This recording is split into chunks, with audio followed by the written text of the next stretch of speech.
ప్రేక్షకులకు నమస్కారం. నిన్న కరీంనగర్ నగర నడిబొడ్డున ఉన్న పిఎంజి జ్యువెలరీ దుకాణంలో భారీ చోరీ ఇప్పుడు రాష్ట్ర వ్యాప్తంగా తీవ్ర చర్చనీయాంశంగా మారింది.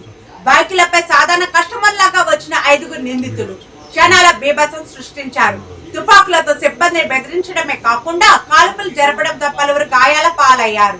ఈ ఘటనతో ఆ జ్యువెలరీ షాప్ లో ఉన్న సిబ్బంది ఇతర కస్టమర్లు భయంతో బిక్కుబిక్కుమంటూ గడిపారు.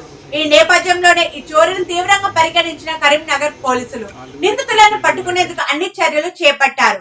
ఇప్పటికే 5 నిందితుల ఫోటోలను రిలీజ్ చేసిన పోలీసులు వారిని పట్టించిన వారికి ₹1,00,000 పారితోషికం ఇస్తామని ప్రకటించారు. ఈ ఘటనపై పోలీసులు దర్యాప్తు ముమ్మరం చేశారు. నగరంలో ఉన్న అన్ని సీసీటీవీలు జల్లెడ పడుతున్నారు. నిందితులను పట్టుకునేందుకు ప్రజలు కూడా పోలీసులకు సహకరించాలని కోరారు.